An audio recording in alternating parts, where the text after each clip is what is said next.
Good morning to everybody. It is a beautiful day. The sun is shining. Yeah, the birds are chirping. And we're looking at our environment. And this beautiful lady right here. So, good morning to you. How you doing? I'm good. I'm tired. You're tired? No, sir, you can't tired already. I'm tired. Ain't what can tired you. All right, so today is Marital Miles. What are we going to talk about today? Or you can walk in your marriage. Wow. How far we can walk in our marriage. Yeah, and remember, this is just a little conversation. You know, it can be for those who are married, those who are considering marriage, you know. Yeah. Oh, look at the sky behind us. It's so beautiful. Man. Beautiful. And I want you to know you're my favorite girl. Oh yeah, I'm holding the camera down deliberately to not impede this awesome sun that we're getting. Yeah, this vitamin D. No. What? No, you're supposed to see your face. I can't open my eyes. Mm-hmm. Oh, you have a hat on. That's right. So what we're talking about this morning? Money talks. We're gonna talk about finances in relationships. How does relationships survive with, you know, financial challenges? You know, how do we deal with the whole aspect of sharing, Pooling resources. and sharing responsibilities and stuff like that. And we're gonna touch on the fact that above infidelity or any other marital problems, financial issues, you know, are responsible for a huge chunk of divorces / separation. Wow. So it's a matter of, you know, you guys coming together, us coming together and deciding what works. As usual, there is no blueprint that will work for everyone, for every relationship. Every relationship is different, but the important thing is to be on one accord and to be on the same page regarding that topic. For us, we've, for the most part, never had a major issue. I think it might be because we came together before we were even earners. Yeah. We came together when we were schoolers, pretty much, and so we came to the table with pretty much nothing, and so there was nothing to hold on to. Yeah, we're good. We're good. So we started out, you know, pretty early, you know, and from the jump we've been pooling our resources. Right. You know, when we earn, we both put the money in a joint account. Or on the dresser. Or on the dresser back in those days. Right. You know, and when we buy, you know, things, you know, furniture, whatever we buy, we also put that in both our names. You know, hold on, we're going through some water party. Yeah, we put both that in our names. You know, so nobody, when there was arguments or any issues, we could not. Nobody could state a claim on anything. Yeah, we didn't have the territory. And it wouldn't be a point of contention, you know, for lack of a better word. Nobody couldn't say, come off from my bed or don't watch my TV because it's in both of our names. Or lock my fridge. You know. Well, you know, food was in my name, I mean. Whatever. But, you know, and then our spending is always from the level of responsibility. You know. Yeah, we always had a level of accountability too. Right. Even though everything is pooled, it was very important for us to be accountable to each other. And so one person is not always, you know, spending all willy-nilly without the other person being knowledgeable of it, especially because it's pooled.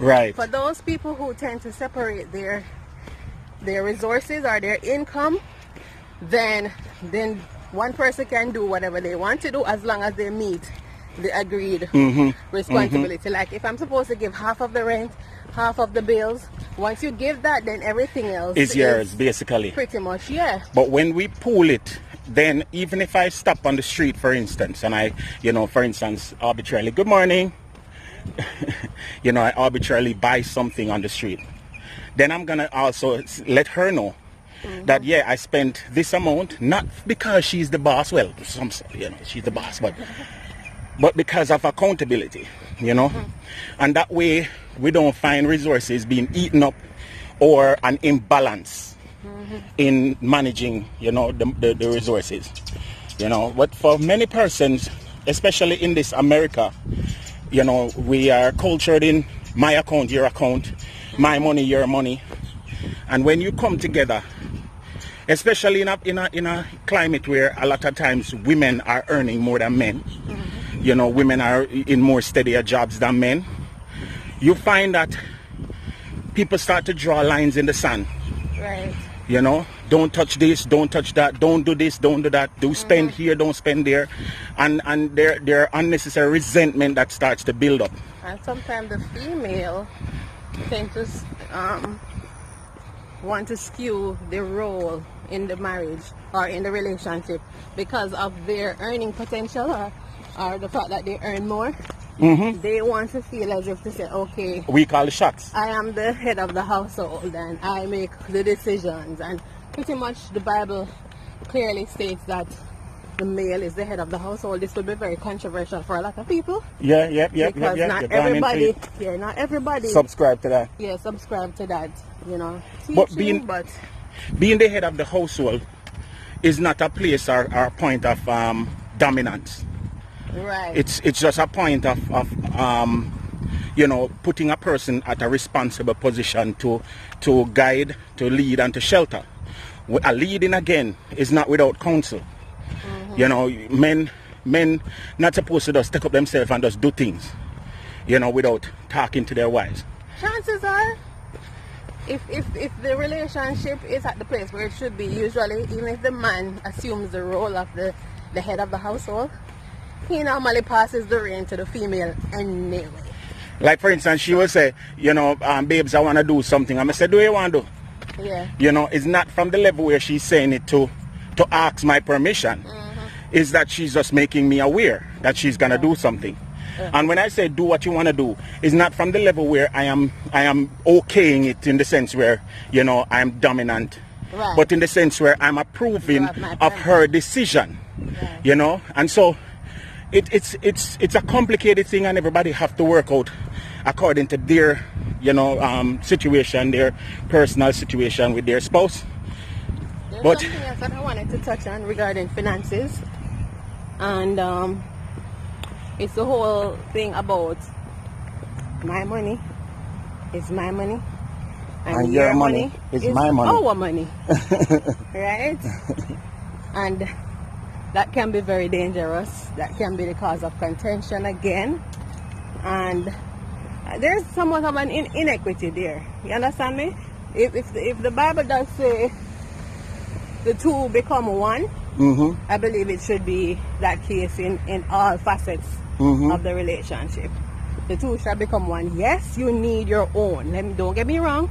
Everybody needs. Remind me, I need my own. Yeah, you need your own. Okay. Everybody needs their own little something on the side. It's you understand me? Yeah, man. So there's a certain liberty. Yeah. To be independent in some sense of the word. Right. But, you have your personal needs, especially if you're a female. You know that you have a lot of personal needs, even above what a man would need. Right. And so, but for the most part, I can't recommend to you to say you have to pool your resources. But if we were to say anything this morning, it would be make sure that you and your spouse are on the same page. Yep. Regarding finances and financial decisions, and so that would tend to minimize any possibility of unforeseen issues. Yeah. And then also again, finances and that type of thing involves a deeper commitment to the relationship, because if you pool in your resource with this person, then the relationship won't be lackluster in the sense where it's just your friend. Right. It's just somebody where you know and you like. It has to be somebody where you love and trust. It has to be somebody who you want to spend the rest of your life with. Right. And if you find yourself with that significant other, then pooling the resources only goes into cementing the relationship more. You know, building more of a solidness. You know, and so this morning again, this topic can be deeper, and we are not. Touch on trust, because if there's not a certain level of trust in a relationship, it's not going to be easy for you to hand over all reins to the other person. To the other person, and you know, vice versa. You won't be able to trust them to make the best decisions with the resources. Right, and right. so you would probably tend to hold it back. Right. So trust is important. Right. Over and above anything else. We're on the road now and it's a little bit busy. Very busy. So we're not going to stay. But yeah, but there's the work, you know. So make me pause it and then we'll pick it up back when we pass the construction. Yep. So we're back and we are on the way. How much mile you think with the babes? 2 and change maybe. 2 and change? We did a lot this morning. Yeah, I'm totally sweating. See, and my sweat. Yeah, so About 3 miles. 3 miles. That's good. We're on the way back home now. All right, so back to the conversation. You know, the marital thing, it's not a simple issue, and we cannot cover the topic comfortably or not comprehensively. It's a serious topic. Yeah, we can't cover that comprehensively, you know. Because you also have the whole aspect of financial challenges and the fact that when there's lack in a relationship, yeah, everybody miserable. Yeah. And it tears you apart, yes. each other apart, and yes. everybody doing the blame game. Yes.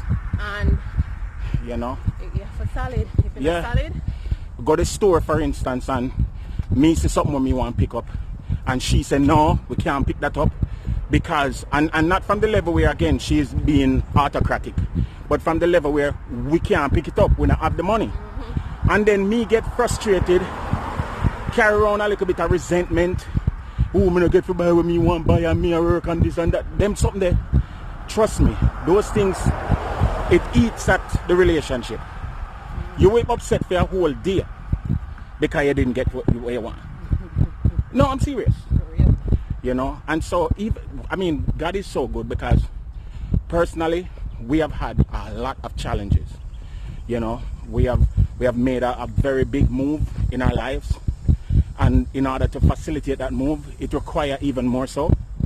You know, people think when you start a project, that's it, you know. No, it's to maintain where you start. That's where the stress is, you know.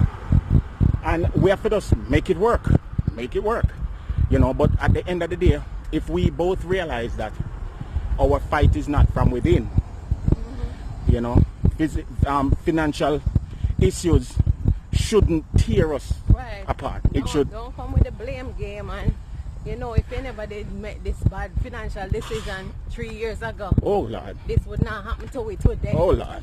And you know, say if you never send that go give your mother. Oh Lord. Oh, if you never did, and you give away the money. And do the oh my God. There. You see, especially if you never like the decision from the jump. I know. Every chance you get, you bring it up. Oh. Every chance. Every mistake where a person make financially, worse if you wasn't with it, you're gonna bring back that mistake and say, your fault, that you caused it. Guys, we could go on and on. Right. You know. But for this marital mile, we're gonna stop right here and say to you, finances and financial issues are gonna happen. It's gonna affect every relationship. Pooling resources, even if you're not say put the money together in a one bank, but at the same time treat your separate accounts as though you both have access. You both have when I say access, I mean somebody can go in your account and draw out money, but I mean that person knows what's going on with your finance and you know what's going on with your significant other's finance. And as usual, you guys, if you have an opinion on the topic, be sure to comment below. If Yep. that's what you do, you can be, free to share. Yep. If you don't believe in that, Free to share. Come across here. Free to share as well. that's- like we say, it's unique. Everybody's relationship is different. And we all can learn from each other. It's not about, we know everything and you guys don't know nothing. We're oh, she said show the lake. Yeah. We are here in this as just as you guys are. Okay, so we wanted to show scenery just to break the money issue and show you nature. Interlude. Oh, and if you're having money issues, come out of the house and look at nature. Take your mind off it. Take your mind off of it. Take your mind off. You see her? You see her? You get catch. You get catch. All right, guys. Thank you once again for watching us this morning. Remember to like, share, subscribe, tell a friend to tell a friend. Our marital mile actually took us 3 miles this morning and maybe a little bit more because we're still on the way home. Yeah. But until next time, remember to share this with a friend. If you know anybody who may be going through issues, marital issues, relationship issues, share it with a friend, And if you have a question or a topic, send them on. And if we don't know, we not answer like we know. And if me not agree, me not say me agree. And if whatever we say is not gospel. Remember that. It's just what works for in us, this sickle union here. Yeah. All right. So peace and love in schools. And what else? Be safe and be blessed. Yeah. And if you have to go in somewhere, wear your mask. And if you don't have to go nowhere, don't wear your mask. Stop touch things. Yeah. Sanitize your hand. And pray regular. And keep a song in your heart. Especially when you're financially stressed. Lord Jesus. Keep a song in your heart. You want to walk through St. Andrew? Why? And go through the back gate again? Okay. Keep a song in your heart. Wait, this person come. Oh, come. Keep a song in your heart, man. Because let me tell you something. And then another thing that I'm going to say to you guys. Stop throw away food. Stop waste food. You're going there? To sit down? That's a topic in itself. Alright, man, show you where she wants to sit down. She wants to go and sit right here. We need to change it to marital rest. So we can sit down under the So we're sitting on the bench right here. Oh, we're not supposed to be sitting down. We're supposed to be. You say you're sleeping, man. All right. Can we do our marital mile closer? I thought we closed. All right, closing part 2. Wow. Y'all see what I have to go through, right? I am the sane one amongst us. The one that have sense is moi. Moa. Don't make that face over there trick you into thinking that she have sense. I have sense.